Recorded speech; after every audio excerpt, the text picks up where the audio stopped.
एक दिन सुबह सुबह मोहन खेत जाने के लिए तैयार हो रहा था। उसने धोती पहन ली और बाहर निकलने ही वाला था कि तभी उसकी माँ की आवाज आई। मोहन, सुनो जरा। क्या हुआ माँ? सीधे खेत जाना और रास्ते में किसी के साथ मजाक मत करना। तेरी हरकतों से अब मेरा सिर शर्म से झुकने लगा है। कल ही गांव के प्रधान तेरी शिकायत कर रहे थे। मोहन हंसते हुए बोला, माँ, मैं कौन सा बुरा करता हूँ? बस थोड़ा मजाक ही तो करता हूँ। लोग ही बात को बड़ा चला कर कहते हैं। मजाक? वो जो तूने कल प्रधान जी के रिश्तेदार को जंगल भेज दिया, वो मजाक था?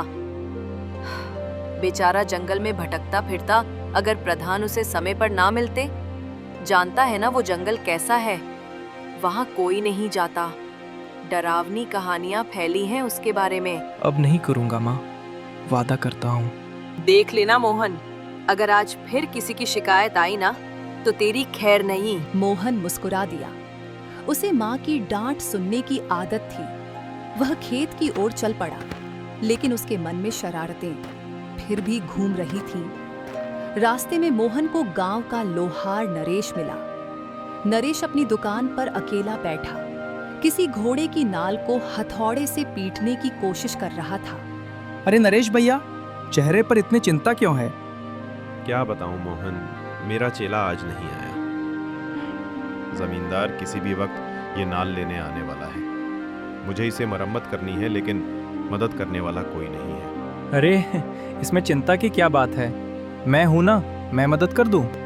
तू तो अपने ही काम में ढंग से नहीं रहता। पता नहीं कैसे मदद करेगा। भैया, जब भी गांव में किसी घोड़े की नाल में खराबी आती थी तो लोग आपके पास नहीं मेरे पास आते थे।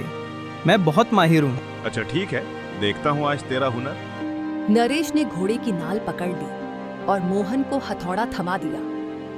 अब जरा धीरे से वार करना। मोहन ने हथौड़ा उठाया, पर जैसे ही उसने वार किया, संतुलन बिगड़ गया और हथौड़ा सीधा नरेश के हाथ पर जा गिरा।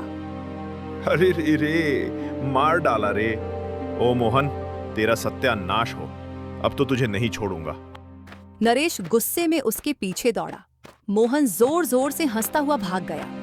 उसे अपनी गलती का एहसास नहीं था, बल्कि उसे यह सब मजाक लग रहा था। मोहन भागते भागते अपने खेत पर पहुंचा और एक पेड़ के नीचे बैठ गया। सूरज सिर पर चढ़ाया था और हल्की हल्की हवा बह रही थी। तभी वहां आई राधा, गांव के वैद्य हरिराम की बेटी। राधा मोहन को बचपन से जानती थी। उसे मोहन पसंद था, लेकिन उसकी हरकतों से बहुत परेशान रहती थी। मोहन, तू कभी नहीं सुधरेगा क्या? नाम तेरा मोहन है, पर हरकतें बंदर जैसी हैं। अब तू क्यों आई यहाँ? तुझे बचाने आई हूँ। गांव का प्रधान और नरेश तेरे घर पहुँच चुके हैं। तेरी माँ भी बहुत गुस्से में है। अगर वो तुझे पकड़ लें तो आज तेरी खूब पिटाई होगी। अब मैं क्या करूँ राधा? घर नहीं जा सकता, माँ भी गुस्से में है। कहीं छिप जा, शाम तक सबका गुस्सा ठंडा हो जाएगा। और सुन, अब से गांव वालों का भला करना, उन्हें तंग मत करना। राधा पैर पटकती हुई चली गई। मोहन सिर पकड़कर बैठ गया। हे भगवान, अब कहाँ जाऊं? जंगल चलूं क्या? पर नहीं, उस जंगल में तो अब लकड़हारे भी नहीं जाते। सुना है वहाँ अजीब अजीब घटनाएं होती हैं। कुछ देर सोचने के बाद उसने गहरी सांस ली। अब कोई और रास्ता नहीं, जंगल ही जाना होगा। मोहन जंगल की ओर चल पड़ा। वह पहले कभी इस तरफ नहीं गया था। जंगल का रास्ता ऊबड़ खाबड़ और सुनसान था। पेड़ों की शाखाएं आसमान को छू रही थीं। हवा में अजीब सी ठंडक थी और पक्षियों की आवाजें भी गुम थीं। अरे बाप रे, ये जंगल तो सच में डरावना है। इतना सन्नाटा, न कोई जानवर, न कोई चिड़िया। मोहन बड़बड़ाया। काफी देर चलने के बाद वह थक गया और एक बड़े पेड़ के नीचे बैठ गया। पत्तों की सरसराहट के अलावा वहां कोई आवाज नहीं थी। तभी अचानक एक भारी आवाज आई। ए मूर्ख, नीचे देख, तेरे पैर के पास क्या है? मोहन ने नीचे देखा और डर से चीख पड़ा। सांप, सांप, मुझे बचाओ। सांप फुफकारता हुआ फन उठाकर बैठा था। जैसे ही वह डसने को बढ़ा, तभी एक पेड़ से छलांग लगाकर एक बंदर आया। उसने सांप को झटका मारकर दूर फेंक दिया। सांप झाड़ियों में गायब हो गया। ए बेवकूफ, जंगल में ऐसे चिल्लाएगा तो कौन बचाने आएगा? हे भगवान, तुम बोल कैसे रहे हो? बंदर होकर इंसानों की तरह कैसे बात कर रहे हो? बकवास बंद कर और मुझे बंदर मत कहना। मेरा नाम मंत्रू है। और मुझे धन्यवाद कहना मत भूलना। मैंने तेरी जान बचाई है। क्या तुम सच में बोल सकते हो? हाँ, मैं थोड़ा खास हूँ। मुझे मंत्रू कहो। और सुनो, क्या तुम मुझसे दोस्ती करोगे? मोहन ने झिझकते हुए हाथ आगे बढ़ाया। मंत्रू ने कसकर उसका हाथ थाम लिया। चलो यहाँ से, इस जगह पर बहुत सांप है। मंत्रू मोहन को जंगल के और भीतर ले गया। वहां एक पेड़ पर ताजे फल लटके हुए थे। मंत्रू ने फल तोड़कर मोहन को दिए। मोहन भूखा था। उसने जल्दी जल्दी फल खा लिए। मोहन ने कहा, मंत्रू, मेरे मन में कई सवाल हैं। तुम बोल कैसे सकते हो? और यहाँ इतना सन्नाटा क्यों है? पहले सवाल का जवाब मैं नहीं दे सकता। और दूसरा, कुछ दिन पहले यहाँ एक तांत्रिक आया था। वो किसी बुरे मकसद से तंत्र क्रिया कर रहा था। उसी के कारण सारे जानवर जंगल छोड़कर चले गए। मुझे तांत्रिकों से बहुत डर लगता है। क्या तुम मुझे अपने गांव ले चलोगे? अगर गांव वालों ने तुम्हें बोलते देखा तो डर जाएंगे। चिंता मत करो। मैं सबका दोस्त बन जाऊंगा और उनकी मदद भी करूंगा। मैं दोस्ती करने में बहुत माहिर हूँ। ठीक है, मैं तुम्हें अपने गांव ले चलूंगा, लेकिन रात में। रात में क्यों? मंत्रू ने पूछा। मोहन ने उसे सब कुछ बता दिया। कैसे उसने गांव वालों को परेशान किया, कैसे नरेश को चोट पहुंचाई, और अब सब उससे नाराज हैं।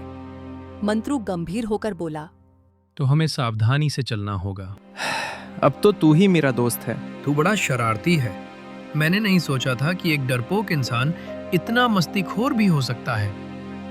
धीरे धीरे शाम ढलने लगी। सूरज लाल होकर पश्चिम में डूब रहा था। जंगल में फिर वही सन्नाटा छा गया। लेकिन अब मोहन अकेला नहीं था। उसके पास एक दोस्त था, मंत्रू, जो उसकी जान बचा चुका था। मोहन को महसूस हुआ कि यह मुलाकात कुछ अलग है, मानो किस्मत ने उसे किसी बड़ी जिम्मेदारी के लिए चुना हो। उसे नहीं पता था कि आने वाले दिनों में यही बंदर उसके गांव की किस्मत बदल देगा। मंत्रू, तू सच में अलग है। तेरी बातों में कुछ ऐसा है जो मुझे सोचने पर मजबूर करता है। दोस्त वही होता है जो तुझे सोचने पर मजबूर करे और सही राह दिखाए। अब चलो, रात गहरी होने से पहले हमें गांव पहुंचना होगा। मोहन ने सिर हिलाया और दोनों जंगल से बाहर निकलने लगे। रास्ता लंबा था, पर अब डर नहीं था। मंत्रू का साथ उसे हिम्मत दे रहा था। रात गहरी हो चुकी थी जब मोहन और मंत्रू गांव के किनारे पहुंचे। आसमान में तारे चमक रहे थे और गांव के घरों से हल्की रोशनी झांक रही थी। अब सुन मंत्रू, अभी तू सीधे मेरे घर चल। गांव वाले अगर तुझे ऐसे ही देख लेंगे तो डर जाएंगे। सुबह तक इंतजार करते हैं, फिर धीरे धीरे सबको तेरे बारे में बताते हैं। ठीक है मेरे दोस्त, जैसा तू कहेगा वैसा ही करूंगा। दोनों धीरे धीरे मोहन के घर पहुंचे। मोहन ने दरवाजा धीरे से खोला। उसकी माँ अंदर दिया जलाकर बैठी थी। उसे देखते ही बोली, मोहन, तू यहाँ है? कहाँ चला गया था तू? पूरा गांव तुझे ढूंढ रहा था। मैं बहुत चिंतित थी। माँ, मैं जंगल में चला गया था और वहाँ मेरी मुलाकात किसी से हुई। किसी से? माँ ने आंखें सिकोड़कर पूछा। मोहन ने इशारा किया और अंधेरे से मंत्रू बाहर आया। उसे देखकर माँ सन्न रह गई। बंदर? माताजी, डरिए मत। मैं मोहन का मित्र हूँ। माँ के चेहरे पर अब डर की जगह जिज्ञासा आ गई। तू बोल कैसे सकता है? कौन है तू? माताजी, समय आने पर सब कुछ बता दूंगा। अभी बस इतना जान लीजिए कि मैं किसी को नुकसान नहीं पहुंचाऊंगा, बल्कि मैं आपके गांव वालों की हर संभव मदद करना चाहता हूं। ठीक है, अगर तू सच में मोहन का दोस्त है और गांव वालों की मदद करना चाहता है तो तू हमारे घर में स्वागत योग्य है। उस रात मोहन चैन से सोया बहुत समय बाद उसने खुद को अकेला महसूस नहीं किया। उसके पास अब एक सच्चा दोस्त था। अगली सुबह गांव में हलचल थी। मोहन अपने खेत की ओर मंत्रू के साथ जा रहा था। रास्ते में गांव के प्रधान मिल गए। उन्होंने मोहन को देखकर कहा, अच्छा हुआ तू मिल गया। कल जो तूने नरेश के साथ किया था ना, वो मजाक नहीं, गुस्ताखी थी। अब मैं तुझे पीटे बिना नहीं मानूंगा। मोहन डर गया। वह कुछ कहता उससे पहले ही मंत्रू आगे आया और बोला, प्रधान जी कृपया शांत हो जाइए। मोहन ने गलती की थी लेकिन अब वो पछता चुका है। उसने माफी मांग ली है। ये बोल कौन रहा है?